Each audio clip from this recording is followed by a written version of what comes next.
Hello friends, welcome to ज्ञान academy. This is Sujit sir. आज मैं आपके लिए लेकर आया हूँ मैथमेटिक्स की क्लासेस। आज के बाद आपको कहीं भी कोई कोचिंग लगाने की जरूरत नहीं पड़ेगी और ना ही आपको कहीं कोचिंग में पैसा इन्वेस्ट करना पड़ेगा।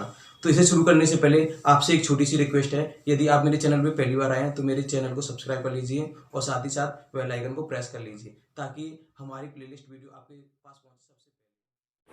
नमस्कार दोस्तों, स्वागत है आपका ज्ञान अकेडमी में। मैं आपके लिए लेकर आया हूँ 12th क्लास की एक्सरसाइज नंबर 10.3। इसमें आप देखेंगे कि इंटू कैसे करते हैं। देखिए, इसमें वेक्टर में दो इंटू होते हैं, एक तो डॉट इंटू होता है और एक क्रॉस इंटू होता है। ठीक है, एक डॉट इंटू होता है और एक क्रॉस इंटू। दोनों का इंटू करने का मतलब यहाँ पे अलग अलग है बिल्कुल। ठीक है, वो आपको मैं आज यहाँ सिखाने जाता हूँ। डॉट इंटू कैसे सॉल्व करते हैं और क्रॉस इंटू। इस वाली एक्सरसाइज में हम सीखेंगे डॉट इंटू। ठीक है, तो ये देखिए, दो सदिशों का गुणनफल, product of two vectors. Product of two vectors क्या होगा? ठीक है, यहाँ पे डॉट इंटू की बात कर ले रहे हैं हम। ये डॉट इंटू लग रहा है, तो यहाँ पे एक फॉर्मूले आपको याद करने पड़ेंगे। कुछ फॉर्मूले नहीं है। आई इंटू आई आ रहा हो, आई का मल्टीप्लाई आई के साथ हो रहा हो या जे का जे के साथ हो रहा हो, के का के साथ हो रहा हो, तो वैल्यू 1 आएगी। क्लियर है? यदि आई का मल्टीप्लाई जे से कर रहे हो या जे का मल्टीप्लाई के से कर रहे हो, के का मल्टीप्लाई आई से कर रहे हो, तो इनकी वैल्यू आएगी 0। ठीक है, यानी कहने का मतलब ये आई के साथ मल्टीप्लाई करेगा तब 1 बनेगा, जे के साथ मल्टीप्लाई करेगा तब 1 बनेगा और के साथ मल्टीप्लाई करेगा तब 1 बनेगा। आई ने जे के साथ मल्टीप्लाई कर दिया तो 0 हो जाएगा। देखिए, एग्जांपल के थ्रू समझाता हूँ ऐसे आपको। आपके क्वेश्चन में इस तरीके से दिखाई देगा, 2i cap plus 2j cap plus 3k cap dot into है। ठीक है, इसे सॉल्व कीजिए। तो कैसे सॉल्व करोगे? जैसे मैंने अभी आपको फॉर्मूला बताया था, ये देखिए 2i इसके साथ मल्टीप्लाई करेगा तो क्या हो जाएगा, 2 इंटू आई कैप लगा देना आप। ठीक है, आई इंटू आई की वैल्यू जैसे कि मैंने बताई थी आपको 1 होती है। अब 2i किसके साथ मल्टीप्लाई करेगा, 2j के साथ। आई और इंटू जे मिलेगा तो मैंने यहाँ पे आपको क्या दिखाया था, आई इंटू जे आ गया तो क्या वैल्यू हो जाएगी, 0। यानी एक वैल्यू कब मिलेगी, जब आई के साथ मल्टीप्लाई करेगा, जे के साथ मल्टीप्लाई करेगा, के और के साथ मल्टीप्लाई करेगा। आई ने यदि जे के साथ मल्टीप्लाई कर दिया तो 0 हो जाएगा। यदि मैं 2i का मल्टीप्लाई 2j के साथ करूंगा तो क्या हो जाएगा, आई इंटू जे क्या होता है, 0 हो जाता है।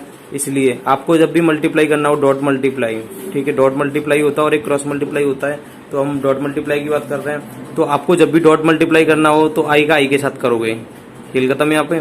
और 2j है और यहाँ पे भी प्लस 2j है, तो यहाँ पे मल्टीप्लाई करोगे क्या हो जाएगा, 2 2 4 हो गए, इंटू जे कैप आप लगा लिया करना। ठीक है, अब के का के साथ करोगे तो क्या आएगा, के का के साथ करोगे तो ये देखिए 3 3 3 9, 3 3 9, के इंटू के कैप इंटू के कैप। तो जैसा कि पता है आपको, यहाँ साइड में लिख दे रहा हूँ, आई डॉट आई या जे डॉट जे हो या के डॉट के हो, इनकी वैल्यू कितनी होती है, 1 होती है। तो यहाँ पे 1 रख दिया करो बस, खाली 1 रखने की जरूरत ही नहीं है आपको। 1 का मल्टीप्लाई इससे करोगे तो 2 ही रहेगा, प्लस 4 का मल्टीप्लाई 1 से करोगे तो 4 ही रहेगा, और 9 का मल्टीप्लाई 1 से करोगे तो 9 ही रहेगा। इनको जोड़ दोगे तो 9 2 11 और 4 कितने हो जाएंगे, 15। 15 आपका राइट आंसर आएगा। क्लियर है? डॉट इंटू करना सीख गए। डॉट इंटू बहुत ज़रूरी था क्योंकि इसमें देखिए कुछ फॉर्मूले भी हैं। तो ये देखिए, जब आपका डॉट इंटू हो रहा हो तो आपको बस आई का आई के साथ करना है और 1 हो जाएगा उसकी वैल्यू। ठीक है, जे के साथ नहीं करना आई का, ना जे का के साथ करना, ना के का आई के साथ करना, क्योंकि वो सब 0 हो जाता है। 0 को दिखाते नहीं है मोस्टली। तो ये देखिए, एक तो ये हो गया आपका, डॉट इंटू करना सीख गए। अब दो वेक्टर है आपके, वेक्टर ए और वेक्टर बी के बीच का कोण पूछ लेता है, तो आपको फॉर्मूला याद कर लो, cos theta equal to vector A dot vector B upon mod of में वेक्टर ए और इंटू मोड ऑफ में वेक्टर बी। इतना सा फॉर्मूला है। यदि थीटा की वैल्यू चाहिए तो कॉस प्लस का उधर हो जाएगा इनवर्स का, तो cos inverse vector A dot vector B upon में mod of vector A mod of vector B. परिमाण बोलते हैं इसे, मैग्नीट्यूड बोलते हैं इसे, मोड ऑफ को मैं मोड ऑफ बोल रहा हूँ। ठीक है, कंफ्यूज मत होना, मोड ऑफ बना देना, मोड ऑफ का ही काम करता है एक तरीके से मैग्नीट्यूड। अब ये देखिए, अदिश गुणनफल क्रम विनिमय है, अर्थात अदिश गुणनफल की बात हो रही है, यानी डॉट इंटू की। डॉट इंटू में क्या कर सकते हैं, vector A dot vector B है तो हम आगे पीछे कर सकते हैं, vector B dot vector A कर सकते हैं, याद रख लेना। डॉट इंटू में कर सकते हैं। यहाँ पे पिछली वीडियो में मैंने यहाँ पे एक क्वेश्चन कराया था, इस वाली में 10.2 में। यहाँ पे जब हम इसको कॉमन लेते थे आगे पीछे करते थे तो माइनस लेना पड़ता था, तो माइनस AC होता था। लेकिन यहाँ पे कोई डॉट इनटू वगैरह नहीं है, यहाँ पे डॉट इनटू है। डॉट इनटू में आप आगे पीछे कर सकते हो। क्लियर है? ये आपका सेकंड फॉर्मूला होना चाहिए। अदिश गुणनफल क्रम विनिमय है, अर्थात यानी डॉट इनटू में आप आगे पीछे कर सकते हो। क्लियर है? तो बढ़ते हैं। और गुणधर्म प्रॉपर्टीज दे रखी है, फर्स्ट और सेकंड दे रखी है, इन्हें भी पढ़ लो थोड़ा बहुत। अदिश गुणनफल की योगफल पर वितरण नियम। मान लीजिए vector A, vector B, vector C तीन सदिश हैं, तब वेक्टर ए बाहर है dot into vector B plus vector C ये अंदर है, तो अंदर मल्टीप्लाई करोगे vector A dot vector B हो जाएगा plus vector A dot vector C हो जाएगा। इसका अंदर मल्टीप्लाई करोगे इसके साथ तो ये आएगा, इसके साथ करोगे ये आएगा। सेकंड प्रॉपर्टी देख लो, वेक्टर ए वेक्टर बी दो वेक्टर हैं, लैम्डा एक अदिश राशि है, कांस्टेंट वैल्यू बोल सकते हो। लैम्डा बाहर, लैम्डा की जगह दो भी हो सकता है, तीन कुछ भी हो सकता है। Vector A dot vector B इस तरीके से दे रखा है, तो लैम्डा को हम बाहर रख सकते हैं, इन दोनों को अंदर कर देंगे, या फिर वेक्टर ए को बाहर रख सकते हैं, इन दोनों को अंदर कर देंगे, इस तरीके से। ठीक है, और कुछ ज्यादा नहीं है। और भी है, एक सदिश का किसी रेखा पर 7 प्रक्षेप क्या होता है? Projection of vector on a line. ये हम क्वेश्चन में समझाएंगे जैसा क्वेश्चन चलेगा, तो और ज़्यादा तो है नहीं है। इसके अलावा और थोड़े से और फॉर्मूले देख लो। फॉर्मूले ये है, vector A plus vector B, ये मोड ऑफ में मैग्नीट्यूड में है, तो हम लिख सकते हैं इसे, ये इक्वल दे रखा हो वेक्टर ए और प्लस वेक्टर बी के इक्वल है। Vector A C equal to vector A B plus vector B C. बिंदु ए बी और सी संरेख यानी कोलिनियर दर्शाता है। कोलिनियर की कंडीशन क्या होगी? वेक्टर ए सी का mod of equal to A B का mod of plus B C का मोड ऑफ, मतलब कि यानी दो का सम तीसरे के सम के इक्वल होनी चाहिए, तो क्या होगा? ये संरेख होगा यानी कोलिनियर होगा। चलो ये क्वेश्चन में बात करेंगे इन चीज़ों की तो हम। और एक और चीज़ देख लो, vector A B A plus vector B C plus vector C A तीनों का सम 0 के बराबर है, तो ए बी सी के शीर्षों का निर्माण नहीं करते, किसी भी ट्रायंगल को नहीं बनाएंगे। चलो कोई बात नहीं, तो 10.3 स्टार्ट करते हैं। दो सदिशों वेक्टर ए वेक्टर बी के परिमाण मैग्नीट्यूड दे रखे हैं, यानी मोड ऑफ में दे रखे हैं। मोड ऑफ वेक्टर ए की वैल्यू दे रखी है, मोड ऑफ वेक्टर बी की वैल्यू दे रखी है। Vector A dot vector B भी क्लियर दे रखा है। वेक्टर ए तथा वेक्टर बी के बीच का कोण ज्ञात कीजिए। दो वेक्टरों के बीच का कोण मैंने अभी बताया था आपको, ये फॉर्मूले आपको याद होने चाहिए, कोई ज्यादा फॉर्मूले नहीं है इस वाली बुक में, ये वाला है। दो सदिशों के बीच का कोण cos theta equal to vector A dot vector B upon mod of A into mod of B vector. ठीक है, तो स्टार्ट करते हैं। क्वेश्चन नंबर फर्स्ट है, तो बीच का कोण जानना चाहता है थीटा, तो आपको फॉर्मूला क्या है? cos theta equal to vector A dot vector B upon mod of में वेक्टर ए और मोड ऑफ में वेक्टर बी, ये इंटू का काम करते हैं यहाँ पे। ठीक है, वैल्यू पुट कर दो। इसकी वैल्यू कितनी दे रखी है? √6 आ जाएगा। इसकी वैल्यू कितनी दे रखी है? √3 आ जाएगा। इन2 लगा देना यहाँ पे। वेक्टर बी की वैल्यू कितनी दे रखी है? 2 आ जाएगा। अब इसे सॉल्व कर लोगे, रूट इसे अंदर, ये भी रूट में ये भी रूट में, अंडर में कर लोगे, 3 से कितने बार काटेगा? 2 बार काटेगा, √2 बचेगी ऊपर वैल्यू। यानी रूट में देखो कैसे काटने का तरीका है, इसे हम लिख सकते हैं √6/3 1/2। ये रूट में नहीं था, बाहर कर दिया, दोनों के ऊपर रूट था, 3 से काट लो, कितने बार कटेगा? 2 बार। तो ऊपर क्या आ रहा है? √2/2 आ रहा है। √2 कितनी बार काटता है? इसके पास 2 रूट होते हैं, एक रूट खत्म हो जाएगा तो एक रूट बचेगा इसका। ऊपर क्या दिखाते हैं? 1, नीचे 1/√2। हमें तो थीटा की वैल्यू चाहिए, ठीक है, क्योंकि वेक्टर ए वेक्टर बी के बीच में कितना डिग्री का कोण बन रहा है। क्या 1/√2 किसकी वैल्यू होती है? कॉस में, जिससे कॉस कट जाए। तो आपको पता होगा कॉस में कितने की वैल्यू होती है? कॉस 45 डिग्री की, ठीक है, कॉस 45 की, कॉस π/4 की। तो कॉस से कॉस कैंसिल हो गया, तो थीटा की वैल्यू कितनी आ गई? π/4। 45 को π/4 बोलते हैं। क्लियर है? ये आपका आंसर आ जाएगा। वेक्टर ए और वेक्टर के बीच बनने वाला कोण π/4 होगा। ठीक है, क्वेश्चन नंबर सेकंड में ये देखिए, ये चीज दे रखी है, मैंने मान लिया वेक्टर ए मान लिया से, और सेकंड वाले सदिश को यानी वेक्टर को वेक्टर बी मान लिया।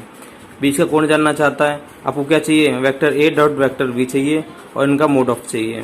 ठीक है, तो सबसे पहले vector A dot vector B निकाल लेते हैं। तो निकालो, i-2j, कैप आप खुद लगा लेना, ठीक है। 3 के डॉट इनटू चाहिए, 3i-2j प्लस के। डॉट इनटू कैसे करते हैं मैंने अभी बताया था आपको पिछली अभी थोड़ी देर पहले। तो इसका आई का आई से करोगे तो क्या हो जाएगा? 3 आई इंटू आई हो जाएगा आई स्क्वायर की वैल्यू कितनी होती है 1 का मल्टीप्लाई से करोगे तो 3 ही रहेगा। माइनस 2j का माइनस 2j से करोगे तो माइनस माइनस क्या हो जाएगा प्लस, और 2 दूनी कितने हो जाएंगे 4, और जे इंटू जे स्क्वायर होता है, जे स्क्वायर की वैल्यू 1 होती है, 1 का मल्टीप्लाई से करेंगे तो 4 ही रहेगा। इसका इससे करोगे तो प्लस प्लस प्लस 3 के इंटू के क्या हो जाएगा के स्क्वायर की वैल्यू 1 होती है, तो कितने हो गए 3 और 3 6, 4 कितने हो गए 10 हो गए 10, यानी vector A dot vector B की वैल्यू कितनी आई है 10 आई है। क्लियर है। अब आपको क्या चाहिए, मोड ऑफ में वेक्टर ए चाहिए और मोड ऑफ में वेक्टर बी, यानी मैग्नीट्यूड बोलते हैं इसे मोड ऑफ को, तो कोई टेंशन नहीं है, मोड ऑफ बोल लोगे तो कोई फर्क नहीं है यहाँ पे। ठीक है, तो कैसे निकालते हैं, अंडर रूट आई का कॉफिशिएंट कौन है 1 का स्क्वायर 1 प्लस जे का कॉफिशिएंट कौन है -2 का स्क्वायर प्लस के 4, के का कॉफिशिएंट कौन है 3 का स्क्वायर कितना होता है 9 10 और 4 14, रूट में 14 आ गया। अब आपको क्या चाहिए, मोड ऑफ वेक्टर बी की वैल्यू चाहिए। आई का कॉफिशिएंट कौन है 3 प्लस 3 का स्क्वायर 9 -2 का स्क्वायर 4 1 का स्क्वायर 1, ये भी कितना आ गया रूट 14 आ गया। क्लियर है, रूट 14 आ गया। देन फॉर्मूला क्या है, बीच का कोण cos theta equal to vector A dot vector B upon mod of में वेक्टर ए मोड ऑफ में वेक्टर बी। क्लियर है। इसकी वैल्यू कितनी आई थी इन दोनों की वैल्यू आई थी 10, तो 10 रख दूंगा upon mod of vector A की वैल्यू कितनी है रूट 14 इनटू इसकी भी कितनी है रूट 14, तो 10 अपॉन रूट 14 पूरा 14। ठीक है, 2 से काट दो, 2 से 5 बार कटेगा और 2 से कितने बार कटेगा 7 बार, तो 5/7। तो थीटा चाहिए ना आपको, कॉस उधर किसका हो जाएगा इनवर्स का, तो theta equal to cos inverse 5/7 चल रहा है। छोड़ दोगे यहाँ तक, आपका राइट आंसर हो जाएगा। क्लियर है। आपका क्वेश्चन नंबर 3 है आई प्लस जे, सदिश दे रखा है इसे वेक्टर ए मान लेना तथा सदिश दे रखा है वेक्टर बी मान लेना। इसे का प्रक्षेप का मतलब होता है प्रोजेक्शन ज्ञात कीजिए।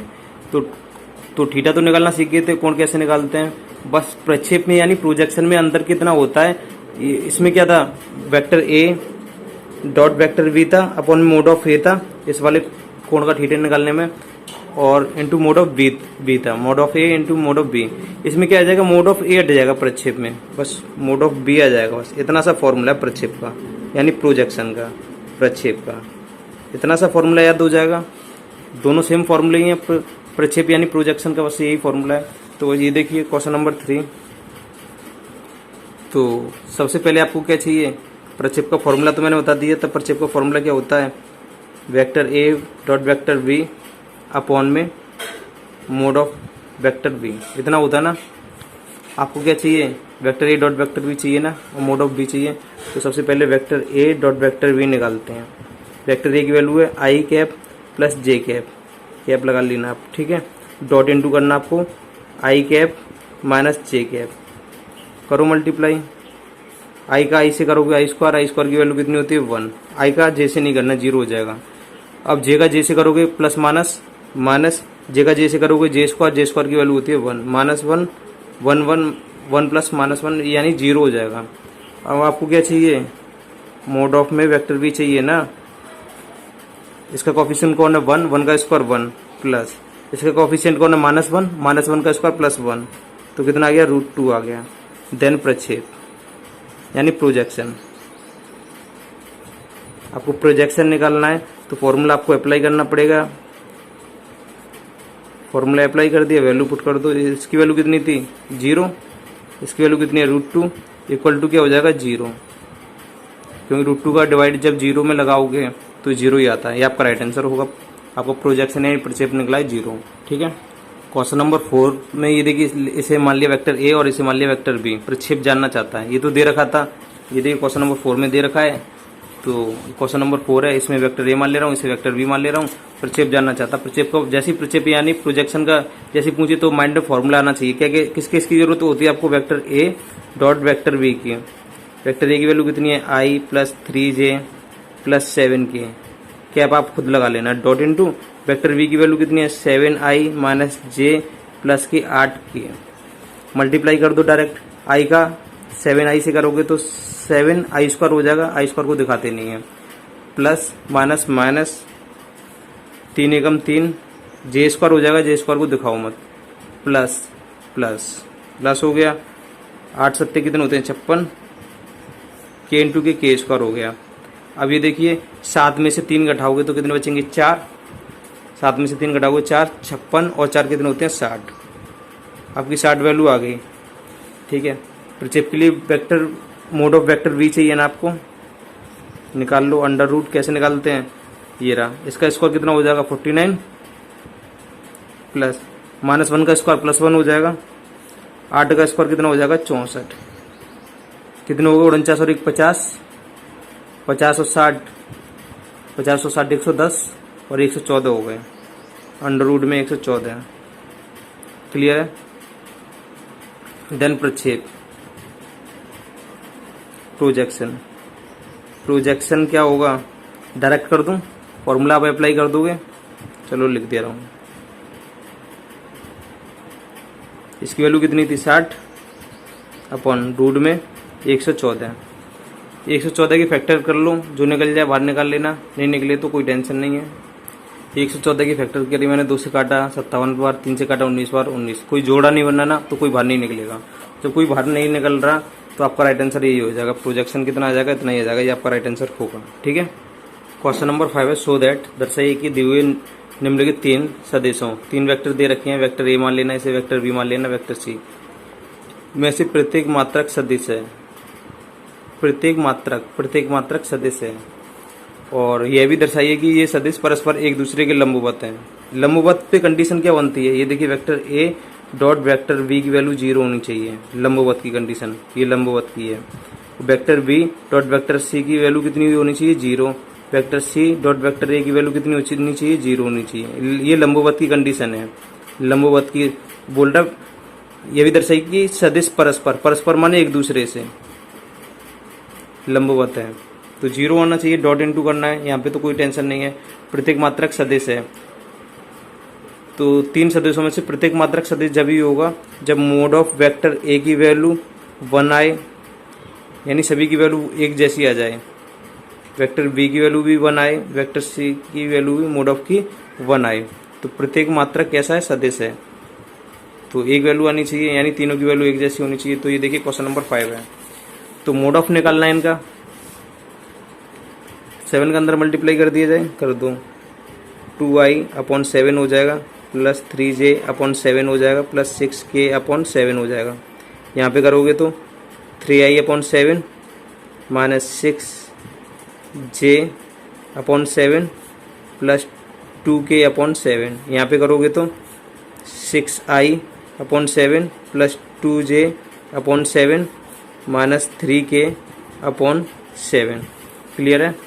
तो प्रत्येक मात्रक सदिश होने के लिए क्या अप्लाई करोगे, मोड ऑफ निकाल लोगे इन सभी का। मोड ऑफ कैसे निकालोगे, आई जे और के को भूल जाओ, इनके कोफिशिएंट देखो, उनका स्क्वायर करना है।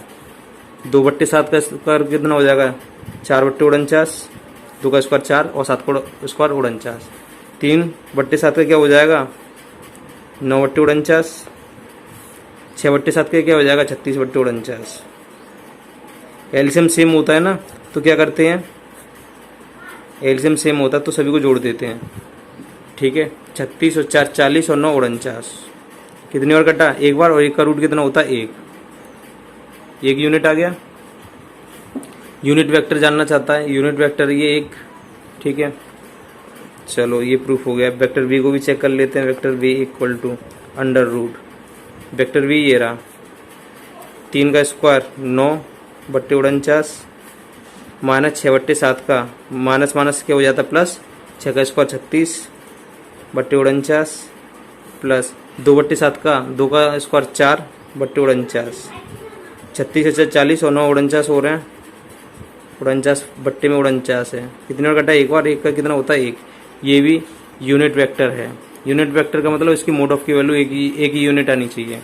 वेक्टर सी की वैल्यू चेक कर लेते हैं, vector C equal to,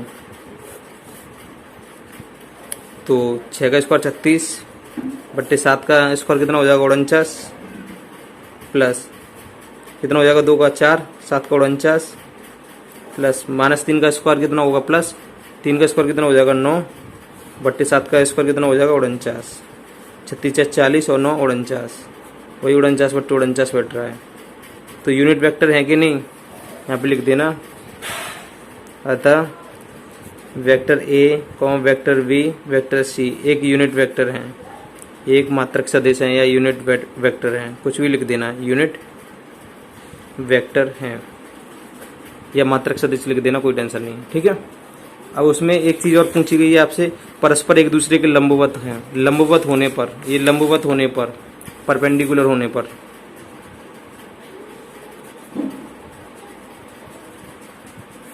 vector A dot vector B की वैल्यू 0 होनी चाहिए, vector B dot vector C की वैल्यू भी 0 होनी चाहिए, वेक्टर सी है ये, ठीक है। और vector C dot vector A की वैल्यू भी 0 होनी चाहिए। चेक कर लेते हैं 0 है कि नहीं है। सबसे पहले vector A dot vector B को चेक कर लेते हैं। Vector A dot vector B, vector A dot vector B की वैल्यू कितनी है, वेक्टर ए की वैल्यू ये रही, वेक्टर बी की वैल्यू ये रही, ठीक है। 1/7 कॉमन ले लूँ, कोई फ़ायदा नहीं रहेगा इतना, करना चाहते तो कर लो, इन पूरी वैल्यू को रखो, ये वाली वैल्यू रखो। तो वेक्टर ए की वैल्यू आपकी 2i/7 plus 3j/7 plus 6k/7 dot into करना है। और वेक्टर बी की वैल्यू आपकी 3i/7 minus 6j/7 plus 2k/7। Clear है, करो। आई का आई से करोगे आई स्क्वायर हो जाएगा, उसकी वैल्यू 1 होती है। इनका आपस में मल्टीप्लाई कर दो, 3 दूनी कितने हो जाएंगे 6, 7 7 कितने हो जाएंगे 49, प्लस माइनस माइनस 6 3 18 हो जाएंगे, 7 7 49 हो जाएंगे, प्लस प्लस प्लस 6 दूनी 12/49। एलसीएम कैसा है, सेम है, तो एलसीएम सेम है तो इन्हें सॉल्व कर लोगे। अब 12 और 6 20 में से 18 जाएंगे तो कितने बचेंगे 12 और 6 कितने हो गए 20, और 20 में से 18 जाएंगे तो आपके बचेंगे 2/49। ये देखिए कहीं मिस्टेक हो रही है, 0 चाहिए हमें, तो जोड़ने में मिस्टेक हो रही थी हमारी। 12 और 6 कितने होते हैं, 12 और 6 18 ही होते हैं, हम 20 कर रहे थे, ठीक है, जल्दबाजी में हो जाता, कोई टेंशन नहीं है। तो ये ऊपर का क्या बचेगा 0/49, क्योंकि 12 और 6 18, 18 में से 18 के 0, एलसीएम सेम है इसलिए कहीं क्रॉस मल्टीप्लाई कुछ नहीं करना। 0 का डिवाइड करोगे 49 का 0 में तो आ जाएगा 0। तो अतः vector A dot vector B लंबवत है एक दूसरे के, ठीक है। अब क्या चेक करेंगे, vector B dot vector C, vector B dot vector C equal to vector B की वैल्यू कितनी है, ये वाली थी, यहीं से नोट कर ले रहा हूँ, 3i/7 minus 6j/7 plus 2k/7। Vector C की वैल्यू वहाँ से नोट कर रहा हूँ मैं, 6i/7 प्लस 2j/7 और माइनस 3k/7। ये रही वेक्टर सी की वैल्यू। आप लोगों को नहीं दिखाई दे रही है लेकिन मुझे यहाँ से दिखाई दे रही है, ठीक है, कोई टेंशन नहीं है। तो यहाँ से मल्टीप्लाई कर दूँ, 3 से 18 बट्टे 7 7 49 हो जाएगा, आई इंटू आई स्क्वायर हो जाएगा, आई स्क्वायर की वैल्यू 1, माइनस प्लस माइनस 6 दूनी 12/49 हो जाएगा, ये प्लस माइनस माइनस हो जाएगा, और 3 दूनी 6/49। ये देखिए 49 सेम है। 18 माइनस 12 माइनस 6 कितने हो गए माइनस 18, 18 में से 18 गए तो कितने बचेंगे 0, तो यहाँ पे भी 0 आ गया, ये भी लंबवत हो गए बी डॉट सी। अब C dot into vector A निकालना है, तो सी की वैल्यू कितनी थी, ये वाली 6i/7 plus 2j/7 minus 3k/7 dot into, और वेक्टर ए की वैल्यू कितनी थी, वेक्टर ए की थी 2i/7 plus 3j/7 plus 6k/7। कर दो मल्टीप्लाई, 6 दूनी 12 हो गए, 7 इंटू 7 49, 6 दूनी 12, ठीक है। इसका इससे करोगे तो 3 दूनी 6 हो जाएंगे, प्लस प्लस प्लस 3 दूनी 6/7 सत्तू सत्तू 49 हो जाएंगे।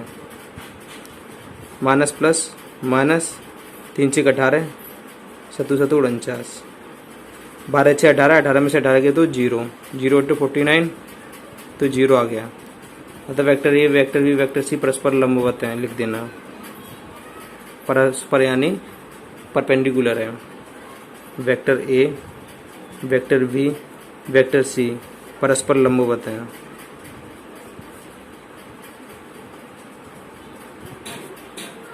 क्लियर है? आपका क्वेश्चन नंबर 6 है। क्वेश्चन नंबर 6 में देखिए, vector A plus vector B dot vector B minus vector B, vector A minus vector B equal to 8 दे रखा है और मोड ऑफ में vector A equal to 8 mod of में वेक्टर बी दे रखा है। तो फाइंड आउट करना आपको मोड ऑफ में वेक्टर ए और मोड ऑफ में वेक्टर बी। तो ये देखिए, इसके लिए सबसे पहले आपको करना क्या है, आपको एक चीज़ याद रखनी है, vector A dot vector A आ जाए तो इसका मतलब फॉर्मूला कह लो चाहे कुछ भी कर लो, मोड ऑफ वेक्टर ए का फॉर्मूला ही है। ठीक है, मैं कैप की बात नहीं कर रहा हूँ, वेक्टर की बात कर रहा हूँ। जैसे आई जे के कैप अलग चीज़ है, ये वेक्टर अलग है। ठीक है, यह आपका vector B dot vector B आ जाए तो आपको लिख देना है वेक्टर बी का मोड ऑफ, स्क्वायर लिख देना। ठीक है, ये पूरा फॉर्मूला है, स्क्वायर है, इसे आप इस तरीके से लिख सकते हो। ये फॉर्मूले दो याद कर लो। ये देखिए, आप मल्टीप्लाई करोगे यहाँ पे वेक्टर ए का डॉट मल्टीप्लाई वेक्टर ए से करोगे तो क्या हो जाएगा, vector A dot vector A हो जाएगा। वेक्टर ए का माइनस वेक्टर बी से करोगे तो माइनस, पहले plus minus minus vector A dot vector B. अब आपको होगी 0 जाना चाहिए था। मैंने पिछले क्वेश्चन में बताया था कि देखिए 0 किसके साथ होता है, कैप के साथ। आई कैप डॉट आई कैप होता है तो वैल्यू 1 होती है। I cap dot J cap होता है या कोई अदर फंक्शन होता है तो वैल्यू कितनी होती है, 0। ये कैप वाले में रिलेटिव होता है। ठीक है, जिसके साथ कैप आता है। यहाँ पे वेक्टर चल रहे हैं, यहाँ पे कैप का कोई रोल नहीं है, आई जे का कोई काम नहीं है। ठीक है, तो यहाँ पे 0 नहीं होगा। वेक्टर ए ने मल्टीप्लाई कर दिया दोनों के साथ, वेक्टर बी करेगा plus plus plus, vector B vector A हो जाएगा, इसके साथ करोगे तो plus minus minus vector B dot vector B हो जाएगा, इक्वल टू 8 चल रहा है आपका। ठीक है, जैसा कि मैंने बताया था vector A dot vector A को क्या लिख सकते हैं, फॉर्मूला याद कर लेना, वेक्टर ए का मोड ऑफ का होल स्क्वायर। ठीक है, और minus vector A dot vector B चल रहा है। डॉट इनटू होने पर हम आगे पीछे बदल सकते हैं, क्योंकि मैंने पिछली बार ये जब क्वेश्चन स्टार्ट किया था तो मैंने ये आपको कल ही बता दिया था कि डॉट इनटू होने पर हम आगे पीछे बदल सकते हैं। ठीक है, डॉट इनटू है इसलिए, तो इसे हम बदल सकते हैं, plus vector A dot vector B ले सकते हैं, माइनस इसको क्या ले सकते हैं, अभी मैंने बताया था फॉर्मूले के रूप में, मोड ऑफ वेक्टर बी का होल स्क्वायर इक्वल टू 8 चल रहा है। ये प्लस का है, ये माइनस का है, माइनस प्लस माइनस कैंसिल हो जाएंगे आपके। तो आपके क्या बच रहा है, ये वेक्टर ए का होल स्क्वायर मोड ऑफ का और माइनस वेक्टर बी का होल स्क्वायर बच रहा है। मोड ऑफ वेक्टर ए की जगह क्या रखते हो, मोड ऑफ वेक्टर ए की वैल्यू दे रखी है 8, इस इक्वेशन फर्स्ट मान लेना और इस इक्वेशन सेकंड मान लेना। ठीक है, बाई इक्वेशन सेकंड इसकी वैल्यू पुट कर लोगे। मोड ऑफ वेक्टर ए की वैल्यू कितनी है, इतने से की वैल्यू दे रखी है, इतने से की 8 मोड ऑफ वेक्टर बी दे रखी है, होल स्क्वायर लग रहा था, अब स्क्वायर का लगाओगे इतने की, ये मोड ऑफ के साथ की वैल्यू है ना ये वाली, तो ठीक है। अब स्क्वायर आ गया था तो स्क्वायर बाहर निकाल दो। ठीक है, तो माइनस वेक्टर बी चल रहा है आपका, होल स्क्वायर चल रहा है, बराबर में 8 चल रहा है। क्लियर है, ये स्क्वायर कहाँ पे आ जाएगा, इस पे भी और इस पे भी आ जाएगा। 8 का स्क्वायर कितना होता है, 64, वेक्टर यहाँ पे स्क्वायर आ जाएगा, minus vector mod of vector B का स्क्वायर इक्वल टू 8। इसका कोफिशिएंट कौन है 1 और इसका कोफिशिएंट कौन है 64, 64 64 में से घटाओगे तो कितना बचेगा 63। ये चीज चल रहा है आपका, इक्वल टू 8। 63 क्या करेगा, उधर डिवाइड करेगा,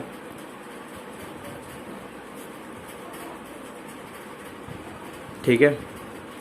अब क्या करोगे आप, यहां से आप इसका हटाओगे, रूल लगा दोगे। ठीक है, रूट लगा दोगे तो रूट से कौन बाहर निकलता है, जिसका पेयर बनता है 2 इंटू 2 इंटू 2, 2 दूनी 4 दूनी 8, फैक्टर कर लोगे। ये होते 7 नाम 63 होते हैं ना, 7 नाम 9 के हो जाएंगे 3 3, 7 21 63। तो पेयर किसका बना 2 का, 2 बार निकल के आ गया, रूट में 2 फंस गया। यहाँ से पेयर किसका बना 3 का, 3 बार निकल के आ गया, रूट में कौन फंसा 7 फंस गया। वेक्टर v की वैल्यू आ गई 2√2/3√7। क्लियर है? तो ये आपका राइट आंसर होगा। वेक्टर ए की वैल्यू चाहिए। वेक्टर ए की वैल्यू क्या गिवन थी आपको 8, ये गिवन था ना भाई क्वेश्चन सेकंड से, ये दे रखा था आपको। बस क्या करना है इसमें 8 इंटू इसकी वैल्यू पुट कर दो। इसकी वैल्यू कितनी है 2√2/3√7। 8 दूनी कितने हो गए 16, 16√2/3√7।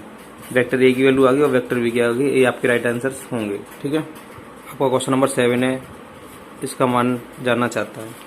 तो ये देखिए करते हैं, बहुत ईजी है। 3a का इससे करोगे तो 3 दूनी कितने हो जाएंगे 6। Vector A dot vector A हो जाएगा। 3a का किससे करोगे इससे करोगे, प्लस 7 कितने हो जाएंगे 21 वेक्टर ए और वेक्टर बी हो जाएगा। ठीक, माइनस 5b का इससे करोगे तो प्लस माइनस माइनस 5 दूनी 10 वेक्टर ए वेक्टर बी आगे पीछे लिख सकते हैं। ठीक है, dot vector A vector B हो गया। और इसका इससे करोगे प्लस माइनस माइनस 5 7 कितने हो गए 35 vector B dot vector B. जैसा कि मैंने बताया था vector A dot vector A को क्या लिखते हैं, वेक्टर ए का मोड ऑफ लगा दोगे स्क्वायर लगा दोगे। Vector B dot vector B को क्या लिखते हैं, वेक्टर बी का मोड ऑफ लगा दोगे और स्क्वायर लगा दोगे। ठीक है, कर दो, ये हो जाएगा 6 वेक्टर ए का मोड ऑफ, स्क्वायर लगाना पड़ेगा आपको। अब ये देखिए plus 21 vector A dot vector B इसके पास है 21 में से आप 10 घटाओगे तो कितने बचेंगे प्लस के 11 vector A dot vector B और माइनस के 35 सेम आ जाए ना वैल्यू तो उसे मोड ऑफ में बंद कर लो और होल स्क्वायर लगा दो। ये आपका राइट आंसर होगा। ठीक है, आपका क्वेश्चन नंबर 8 है, दो सदिशों वेक्टर ए और वेक्टर बी के परिमाण ज्ञात कीजिए, यानी मैग्नीट्यूड ज्ञात करना है। तो वेक्टर ए का मैग्नीट्यूड क्या होगा मोड ऑफ, ये जानना चाहता है, और वेक्टर बी का मैग्नीट्यूड क्या होगा मोड ऑफ, ये जानना चाहता है। ठीक है, ये जानना चाहता है, कोई बात नहीं। इनके यदि इनके परिमाण समान है, गिवन है आपको वेक्टर ए का mod of equal to vector B का मैग्नीट्यूड जो है इक्वल है, मोड ऑफ बोल लो या मैग्नीट्यूड बोल लो। ठीक है, मोड ऑफ की आदत पड़ गई इसलिए मैं मोड ऑफ ज़्यादातर यूज कर रहा हूँ। ठीक है, और इनके बीच का कोण थीटा दे रखा है 60 डिग्री तथा इनका अदिश गुणनफल क्या होता है, vector A dot vector B अदिश गुणनफल होता है। क्यों होता है वो भी बताऊंगा 1/2। ये देखिए क्यों होता है, vector A dot vector B की वैल्यू होती थी आई जे के कैप और इसके पास भी आई जे के कैप हुआ करता था। जब इन दोनों को मल्टीप्लाई करते हैं ना, डॉट इनटू करते हैं, तो आई स्क्वायर की वैल्यू 1 हो जाती थी। वहां से मतलब अदिश यानी जिसमें आई जे के कैप ना हो, अदिश गुणनफल यही होता है डॉट। क्लियर है, अदिश गुणनफल की बात करें तो, क्योंकि इसमें आई जे और के कैप नहीं होता। जब भी आप डॉट इनटू करोगे ना, इनकी वैल्यू रखोगे और इनटू करोगे तो उसमें आई जे के की कहानी समाप्त हो जाती है, इसलिए इसे अदिश गुणनफल बोलते हैं। और ये फॉर्मूला हमें पता ही है क्या है, cos theta equal to angle का फॉर्मूला क्या होता है, vector A dot vector B upon mod of में वेक्टर ए यानी मैग्नीट्यूड इंटू वेक्टर बी का मैग्नीट्यूड। ठीक है, कॉस थीटा कितना दे रखा है 60 degree, cos 60 degree equal to इन दोनों की वैल्यू कितनी है 1/2 upon mod of A into mod of vector B. Cos 60 degree की वैल्यू तो पता ही होगी 1/2 होती है, 1/2 होती है। ये उधर उधर चले जाएंगे मल्टीप्लाई करने, वेक्टर ए मोड ऑफ में vector B into 1/2 equal to 1/2 दे रखा है। दो उधर मल्टीप्लाई करने के जाएगा, यहाँ से कहानी समाप्त कर दोगे। वेक्टर बी की वैल्यू कितनी दे रखी है, समान है ना, तो vector A equal to vector B दे रखा है, तो वेक्टर बी की जगह क्या रख दोगे, वेक्टर ए रख दोगे, क्योंकि वैल्यू समान है, वेक्टर बी की वैल्यू वेक्टर ए के बराबर है, इक्वल टू 1। ये क्या हो जाएगा, यहाँ पे लिख दे रहा हूँ, स्क्वायर हो जाएगा, स्क्वायर हटाओगे रूट लगाओगे प्लस माइनस में एक ही निकलेगा। तो वेक्टर ए की वैल्यू किसके बराबर, वेक्टर बी की वैल्यू, इनकी वैल्यू कितनी निकली है 1, आपका राइट आंसर होगा। ठीक है, क्वेश्चन नंबर 9 है, यदि एक मात्रक सदिश वेक्टर ए, एक मात्रक सदिश यानी unit vector I unit vector A, तो ये देखिए यहाँ पे सब कुछ मैंने नोट कर दिया। ये वैल्यू दे रखी है आपको 12 तो मोड ऑफ एक्स, ठीक है। एक्स वेक्टर मोड ऑफ की वैल्यू जानना चाहता है, मैग्नीट्यूड की वैल्यू जानना चाहता है। और एक और चीज़ गिवन है, क्या चीज़ गिवन है, वो है आपको ये वेक्टर ए है ना, एक मात्रक सदिश है। एक मात्रक सदिश का मतलब क्या है, I unit vector.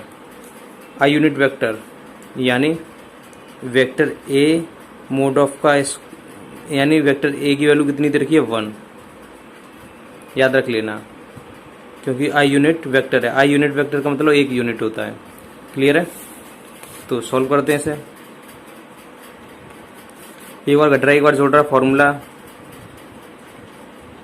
X square हो जाएगा, मल्टीप्लाई कर लो एक्स का एक्स से करोगे ये हो जाएगा, इसका इससे करोगे तो plus x vector A vector, इसका इससे करोगे तो माइनस के वो हो जाएगा एक्स वेक्टर इंटू ए वेक्टर, इसका इससे करोगे plus minus minus vector A dot vector A.